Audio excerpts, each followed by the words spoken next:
Today I'll show you my favorite way to make leather wrap bracelets. I've tried making these several different ways, and I think I've finally found the perfect method to get great results every time. Watch to the end to see a side-by-side comparison of some of the techniques I tried, including some big mistakes I made, so you can be sure to avoid them. This style is a single wrap bracelet that is adjustable with 2 knots, but the beading technique will be the same if you want to make a multi-wrap bracelet or use a different type of closure.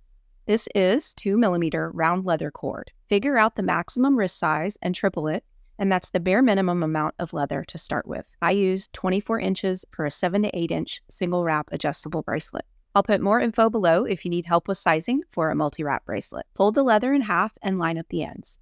Tie a knot near the end using both cords together. This is just a test knot, so don't make it super tight. My first big tip for a neater bracelet is to use 2 needles instead of 1. I like these big eye needles, and I've got 2 yards of beading cord that's about 0.3 millimeters in diameter. I threaded 1 needle at each end with a 3 to 4 inch tail, and I'll set that aside for now. Make a loop with the folded side of leather that's a little bigger than ½ an inch, and just check to make sure the knot passes through easily. Keep holding that spot for the next step. Pass one of the threaded needles through the loop and pull both needles together at the same time so you can get the middle of the thread looped around the leather. Wrap one side of the thread around both leather cords 3 times, as close to your fingers as possible. I'm wrapping down towards my thumb so I don't change the size of the loop. Before I go any further, I'm going to double check to make sure the knot still fits through the loop easily. Use one of the needles to thread through the leather loop and then through both leather cords to wrap it around that thread bridge, and then do the same one more time. So now we have something that looks like this. Now, holding the leather out of the way, you'll need to tie a knot in the thread. Yes, this is a little awkward with one hand. Pull that knot tight, and if you want, you can tie a second knot to secure it. Go ahead and untie the knot in the end of the leather. The next step is to set up your workstation, and this is important. You need a way to hold tension in the leather and have room to maneuver under the cords as you work. So I'll show you a couple of different ways you can do that. I'll be using my loom today, but if you don't have one, you can use a clipboard. Just be sure to wrap the leather in something first to protect it from the clip. Here's the key. If you clip it at the bottom too, and then tuck something about the size of a marker at each end, you can keep it tight and have a bit more room to work under the cords. Both help with consistent tension and a neater looking bracelet. I'm using 2 small rubber bands. I'm just using 2 because they're kind of flimsy, and I'm going to thread them both through the leather loop and pull the rubber band back through itself around the leather. And I'll use that to attach the bracelet to the peg on the loom so I can start my beading between the springs. On the other end, I'll place the leather so one piece is on either side of the peg, wrap one to the other side and pass it under both cords, creating a loop, then pull the end over both cords and back through the loop and pull it tight, and do the same with the other side. And I can change the placement of the peg to tighten that up a little so the cords are slightly taut. You want to see a little bit of spring back. Make sure that both threads are underneath the leather cords and one is coming out on either side, just like this. Tuck the left thread out of the way for now, and we're ready to add the first bead. I'll start by threading a 4mm bead onto the right needle. Starting with a smaller bead seems to help keep the first beads from getting too crowded and gives the bracelet a nice tapered look. Since we need to make an extra pass through the first and last bead, make sure that the beads you use at each end of your bracelet can accommodate that. Pull the bead all the way down and place it so it's sitting on top of the leather, then pop it down in between the cords.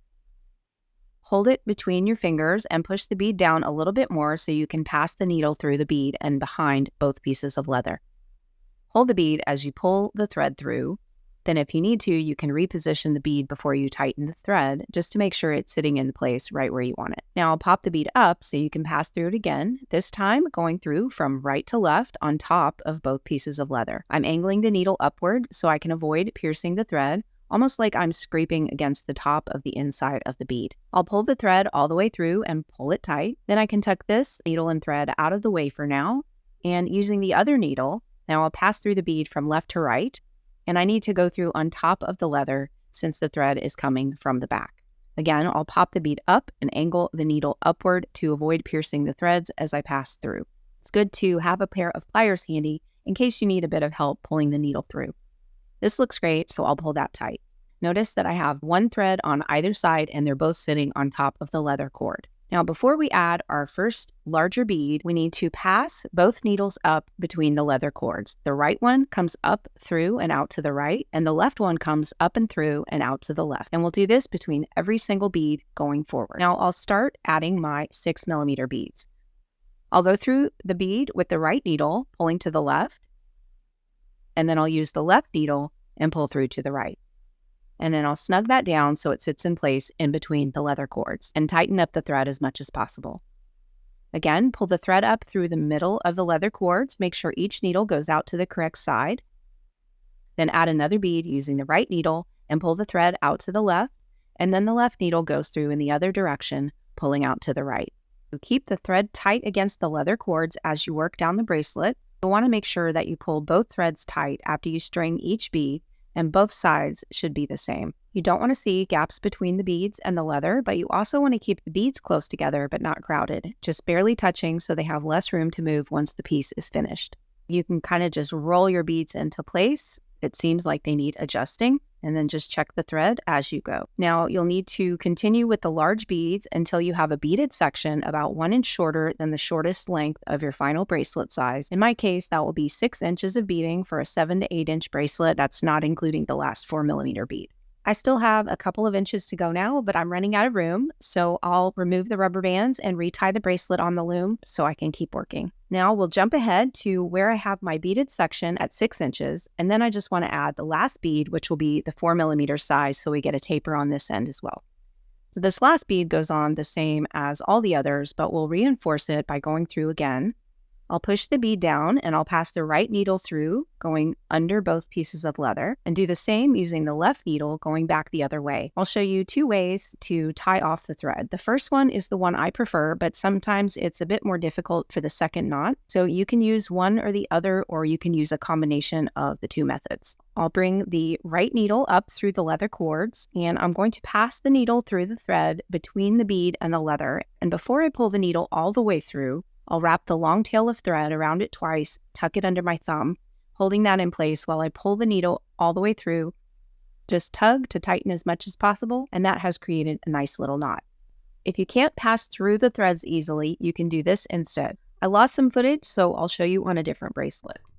Go around the thread bridge and hold the thread to create a loop, and bring the needle through the loop twice before you pull it tight, and then do the same again one more time. I think this is called a half hitch knot. I'm not entirely sure, so let me know if that's right or not. Sometimes I do this on top of the knot that I just showed you, just for a little bit of extra security. Now you can snip off the ends and use a dab of flexible glue like GS Hypo Cement. Just make sure to read and follow the warning label for safety instructions. And clean up any extra with rubbing alcohol. Wait an hour for the glue to dry to the touch, then you can take the bracelet off the loom and tie it off. I measure from just inside the loop because there will be some overlap when the bracelet is on the wrist, and I want to make my first knot at the shortest claspable length, which in my case is 7 inches. I'll tie an overhand knot using both the cords together, check the placement on the ruler so I can adjust it if I need to before I tighten it up. You'll want to leave a bit of space between the knot and the last bead so the beads don't get crowded. Then the second knot will be 1 inch away, and I'll pull that tight, and then I use some cutters or some sharp scissors to snip the extra leather off, and I usually leave about a ½ inch left on mine. All right, it's show and tell time. You can see on this first one that the beads are popping out all over the place, and that's partly because I started with the 6mm beads. I made a big mistake of taping this down, which ripped off the coating on the leather, but my other big mistake was leaving the other ends free and not having any tension in the cords. This was made with just 1 needle, so wow, what a mess. I would say this is just a really good example of all the things not to do. This one I made on a clipboard with both ends clamped, but I only used 1 needle, and even though I used the small beads at both ends and there's a lot of improvement, I've still got beads popping out that didn't show any issue until I tied off the bracelet, so I think this is an issue with the thread tension. Watching this back, I realized it might have been better if I had worked in the other direction since I'm right-handed. So I tried again on the loom, and this was a little less awkward, but I still found it really difficult to get consistent tension with this method. You're basically trying to keep the thread tight in one direction while you're pulling it back the other direction, and I was constantly having to readjust and backtrack. Also, you can see that the thread paths are different on each side, which isn't really a big deal, but it's just not quite as neat looking as the next few. This next one I made on the loom using 2 needles, but since I didn't use those smaller beads at the end, these beads are popping out. I possibly could avoid this in future if I left a bit more of a gap between the knots and the beads, but I can see that I also did a terrible job of keeping the thread tight on this one. I was watching what I was doing on the camera screen, but I guess I wasn't close enough to see that my first few beads had loosened up so much. This one I did on the loom with 2 needles, and it turned out pretty good, except for a big mistake that I made at the start. I think what happened here was that I started with the threads on top for the first bead, and then I switched to working with the threads from the back for the rest of the beads, and that first 6mm bead didn't get stitched in correctly, so just look out for that. This last one is the one we just made together, and I think seeing them all next to each other, it's pretty clear that it's much neater in terms of looks, but in my opinion, it's also the easiest method, which means it's great for beginners. So I'd say that's a winning combination. I'm curious, are you going to try making leather bracelets this way? Let me know in the comments if you've had success with making bracelets like these and how you like to make them. If you enjoyed this project, make sure you watch these videos next, and I've got more great jewelry tutorials in the works, so make sure you subscribe and hit that bell notification so you don't miss them. I'll see you soon.